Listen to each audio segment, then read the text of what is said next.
Professor Ratan Khan Nabish ji, professor Siddhartha Datta ji, professor एस.एच. Tilangar ji, professor Dhruvajyoti Mukherjee, professor Sumitro Banerjee, professor Tarun Naskar ji, इसी के secretary Mridul Das, secretary all Bengal civil education committee. साथियों, आज बटुकेश्वर दत्त की बरसी है। वही बटुकेश्वर दत्त जिन्होंने भगत सिंह के साथ असेंबली में बम फेंका था और इस बहरी गूंगी सरकार को जगाने की कोशिश की थी। पूरे देश में आज हलचल है और हलचल है सोनम वांगचुक द्वारा किए गए आमरण अनशन में जो घटनाएं हो रही हैं, साथ साथ उसको याद करने की ज़रूरत है। जादवपुर यूनिवर्सिटी के अंदर यह प्रोग्राम हो रहा है। जादवपुर यूनिवर्सिटी के शिक्षक अपने अपने जगह पर प्रोटेस्ट कर रहे हैं। पूरे देश के विभिन्न इंस्टीट्यूशन में आज प्रतिरोध चल रहा है।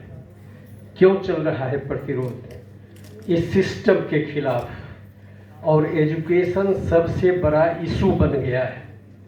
यह बहुत ही महत्वपूर्ण बात है कि एजुकेशन में जो धांधली हो रही थी, नीट पेपर लीक एक घटना है, लेकिन नीट पेपर लीक के बहाने, एनटीए के बहाने, कोचिंग सेंटर के बहाने सरकार जो यूथ और स्टूडेंट के साथ लगातार खेल कर रही थी बरसों को, उसको उजागर करते हुए इस सिस्टम के खिलाफ देश में एक लड़ाई खड़ा हो रही है।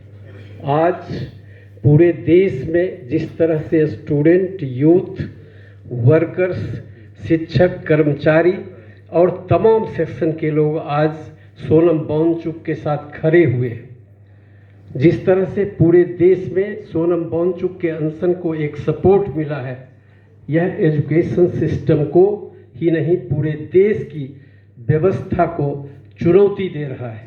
सरकार डरी हुई है। जिस तरह से सोनम वांगचुक को जंतर मंतर से उठाया गया और जिस तरह से लगातार 3 सप्ताह तक सारे स्टूडेंट, यूथ और तमाम पॉलिटिकल पार्टीज़ का मोरल सपोर्ट मिलने के बाद वह अनशन एक राष्ट्रीय रूप ले रहा था, सरकार उससे डरी हुई है। आज संसद शुरू होने वाला था और पूरे दिल्ली की सीमा सील है। जो लोग वहाँ जा रहे हैं उनको डंडा से पीटा जा रहा है, खदेड़ा जा रहा है और पूरे दुनिया में भारत की चर्चा हो रही है आज कि सरकार के गलत सिस्टम के खिलाफ, एजुकेशन सिस्टम के खिलाफ देश के यूथ और तमाम वर्ग जगे हुए हैं। साथियों, मुझे कहा गया है कि प्राइवेटाइजेशन और इस पर बोलने के लिए मैं बोलूँगा उस पर, लेकिन एजुकेशन सिस्टम यानी कि 2020 जब 2020 में लागू हुआ, आज उसके सारे जो उल्टे परिणाम हैं, दुष्परिणाम हैं, हमारे सामने आ गए हैं। एनईपी का मैं 3 ही उद्देश्य समझता हूँ।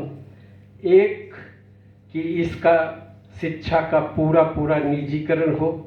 दूसरा हो, पूरे इतिहास को उलट पुलट करके एक सांप्रदायिक इतिहास नौजवानों को, आने वाली पीढ़ी के सामने परोसा जाए और सांप्रदायिकरण किया जाए पूरी शिक्षा का।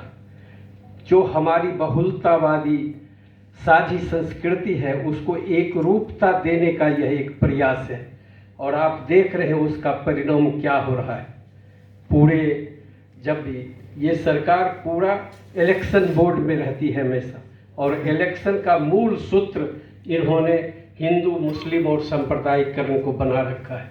ये चाहते हैं कि शिक्षा नहीं, एक ऐसा वर्ग तैयार हो, एक ऐसी नौजवान पीढ़ी तैयार हो जो हमारे लय पर थिरकते रहे, जो सोचे नहीं, जो तर्क नहीं करे, जो क्वेश्चन नहीं करे और जो हमारे पॉलिटिक्स के पीछे अंधभक्त बनकर काम करते रहे। वैसी पीढ़ी तैयार करने के लिए यह शिक्षा नीति लाई गई है।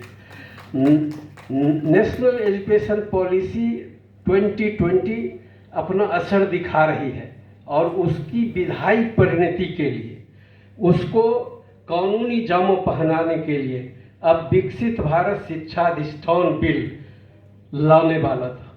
लेकिन इस बावनचुक के अनशन ने, नौजवानों के प्रतिरोध ने उस बिल को पार्लियामेंट में अभी आने से रोक दिया। कल ही, आज ही बैठक होने वाली थी, उसको अंतिम रूप दिया जाना था, लेकिन उस बैठक को टाल दिया गया है। आंदोलन और प्रतिरोध कहीं कहीं असर कर रहा है। और वह बिल क्यों था? वह बिल था कि पूरी शिक्षा का पूर्णतः निजीकरण हो, सरकार बजट से बिल्कुल पीछे हट जाए, जीरो बजट पर आ जाए और केंद्र सरकार का पूरा उस पर होल्ड हो, उसके हाथ में हो पूरी शिक्षा। इसके लिए यह बिल लाया जा रहा था। और इसीलिए जो एनडीए के अंदर पार्टियां हैं, जो एनडीए के बाहर पार्टियां हैं, वो तो विरोध कर ही रही थी। एनडीए के अंदर जो पार्टियां हैं, एनडीए शासित जो राज्य है, वे भी इस बीवीएस बिल के विरोध में थे। मेघालय हो कि मध्य प्रदेश हो कि आंध्र प्रदेश हो कि तमिलनाडु हो, केरल हो, कई राज्य इसके विरोध में खड़ा हो गए थे। और यह आंदोलन जो सोनम वांगचुक का और सीजेपी पार्टी का चला और इतने दिन जो अनशन चला, जो हलचल मचा पूरे देश में, वह शिक्षा को एक प्राइम एजेंडा बना दिया पूरे देश में। और इसीलिए साथियों, जब आप यहाँ मिल रहे हैं, मीटिंग कर रहे हैं और अपने आंदोलन को लगातार चला रहे हैं, तो यह याद रखिए, यह एक सुनहरा मौका है कि पूरे देश में शिक्षा का एजेंडा आज सबसे ऊपर है। एजेंडा सबसे ऊपर है। सारी पॉलिटिकल पार्टियां नीट के बहाने सारे सेक्शन से, चाहे वर्कर्स हो कि फार्मर्स हो कि एजुकेशन से जुड़े हुए लोग हो, स्टूडेंट्स हो, यूथ हो, तमाम लोग मोरल सपोर्ट दे रहे हैं इस आंदोलन को। और यह समझा जा रहा है कि अगर इस आंदोलन को लगातार चलाया गया और इस तरह की एकता अगर देश में बनी, तो सरकार को चुनौती मिलेगी और यह सिस्टम बदलेगा। वास्तव में हम समझते हैं कि धर्मेंद्र प्रधान के रिजाइनेशन का issue, Dharmendra Pradhan resignation issue से सारी समस्याएं सॉल्व नहीं होने वाली हैं, लेकिन यह एक शुरुआत थी और हम समझते हैं कि सिस्टम पर एक बहुत बड़ा सवाल खड़ा हुआ है। आज अगर पार्लियामेंट शुरू हुआ होगा तो वही इशू अंदर भी हो रहा होगा और हम लोग भी पूरे देश में आज प्रोटेस्ट कर रहे हैं उस समर्थन में। इसीलिए साथियों, वास्तव में एनईपी का जो को कानूनी जामा पहनाने के लिए जो विकसित भारत शिक्षा अधिष्ठान बिल लाया जा रहा था, वह तत्काल तो स्थगित हुआ है, लेकिन उसके खतरे अभी टले नहीं। और हम समझते हैं कि उस बिल को हर हालत में रोका जाना चाहिए। यह बिल उच्च शिक्षा व्यवस्था के लिए अंतिम कील साबित होना है। सरकार का जो मकसद है कि हम शून्य बजट करें, पूरा कंट्रोल करें और जो हमारे फेडरल सिस्टम के खिलाफ है और इसका सांप्रदायिकरण करें, उस पर प्रतिबंध लगाने का यह सुनहरा मौका है। इसीलिए हम जहां भी हम लोग जाते हैं, निश्चित रूप से पॉलिटिकल पार्टीज के अलग हम लोग आह्वान करते हैं कि अभी साथ मिलके चलने का समय है और इसीलिए साथ मिलके चलोगे तो यह सिस्टम बदलेगा और वह सिस्टम आएगा जिस सिस्टम के लिए हम लोग लगातार बरसों से संघर्ष कर रहे हैं। मैं all India save education committee को धन्यवाद देता हूं कि अपने आयोजनों से, अपने आंदोलनों से ये एक ऐसा वर्ग तैयार कर रहा है जो शिक्षा के प्रति जो वैज्ञानिक चेतना है, शिक्षा के प्रति जो तार्किकता है, जो आलोचनात्मक चिंतन का जो छूटता जा रहा, उसको बढ़ाने के लिए all India save education committee लगातार काम कर रही है। आप जानते हैं, जहाँ तक प्राइवेटाइजेशन और बजट प्रोविजन का सवाल है, आप अपने केंद्रीय मंत्री को याद कीजिए, पार्लियामेंट में कम से कम 10 बार खड़ा होकर, 10 बार अपने भाषणों के दौरान वह बोलती रही है कि विश्वविद्यालयों को अपने पैर पर खड़ा होना पड़ेगा। अपने पैर पर खड़ा होने का मतलब है कि विश्वविद्यालय अपना बजट खुद तय करे, विश्वविद्यालय अपना प्रशासन खुद तय करे, विश्वविद्यालय अपने पूरे सिस्टम को खुद चलावे, सरकार उसको नहीं चलाएगी, लेकिन सरकार कंट्रोल करेगी, उसको सरकार कंट्रोल करेगी। और आज जो स्थिति है, लगातार आप देख रहे हैं कि शिक्षा का बजट घट रहा है, लेकिन इंडियन नॉलेज सिस्टम का बजट उसी अनुपात में बढ़ रहा है। पिछले 5 सालों में कम से कम 5 गुना इंडियन नॉलेज सिस्टम का बजट बढ़ गया। क्या है इंडियन नॉलेज सिस्टम? इस पूरे देश का हिंदुत्वकरण करने के लिए, इस पूरे देश को सांप्रदायिक आंच में झोंकने के लिए और इस देश के साझी संस्कृति को एक रूपता प्रदान करने के लिए, विविधता को खत्म करके एक रूपता प्रदान करने के लिए एक अभियान है।